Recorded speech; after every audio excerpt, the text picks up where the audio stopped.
South Africa is now facing a politically explosive moment that could test the strength of its democratic institutions after Jacob Zuma made a controversial call that is already sending shockwaves through the country's political landscape, suggesting that upcoming local government elections should be postponed until his party's dispute with the Electoral Commission of South Africa is resolved. A demand that is not only highly unusual, but also raises serious questions about the future of electoral stability in the country.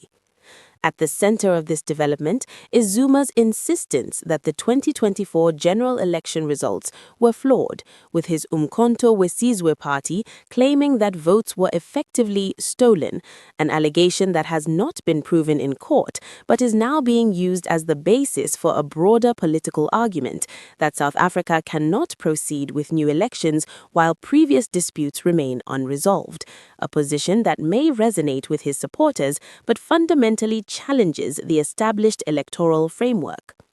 What makes this moment particularly significant is not just the claim itself, but the implication behind it, because calling for the postponement of elections is not a minor political demand. It is a direct challenge to the constitutional and institutional order that governs how democracy functions in South Africa, where election timelines are strictly regulated and cannot be altered based on unresolved political disputes without triggering a much larger legal and constitutional crisis. Zuma's argument, delivered during a party gathering in KwaZulu-Natal, is framed as a demand for accountability, with him questioning why the electoral body is preparing for another election while his party's legal challenge is still pending. But beneath that argument lies a more strategic calculation, one that appears aimed at mobilizing political pressure, consolidating support, and keeping the narrative of electoral injustice alive as the country moves closer to the next round of voting.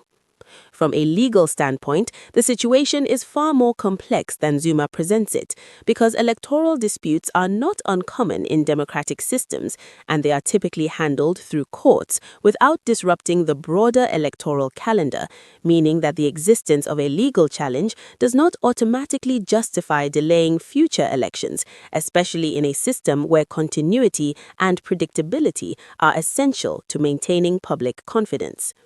This is where the controversy deepens, because while Zuma is framing his position as a defense of democracy, critics argue that it could have the opposite effect, potentially undermining trust in electoral institutions by suggesting that results can be dismissed without definitive legal findings, a narrative that, if widely accepted, could weaken the very foundation of democratic participation. At the same time, it is important to understand the political context in which this call is being made, because the Umkhonto weSizwe party has emerged as a significant force in KwaZulu-Natal, drawing support from voters who feel disillusioned with traditional parties, and Zuma's strategy appears to be focused on maintaining that momentum by positioning himself as a defender of voter rights against what he portrays as an unaccountable electoral system.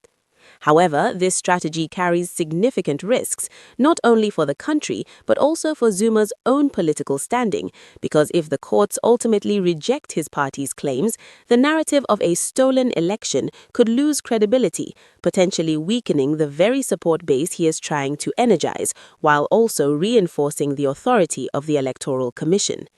There is also a broader institutional concern that cannot be ignored, because allowing political pressure to influence the timing of elections would set a dangerous precedent, opening the door for future disputes to be used as leverage to delay or disrupt democratic processes, a scenario that could lead to prolonged uncertainty and instability in a country that has worked hard to build a reputation for credible and transparent elections.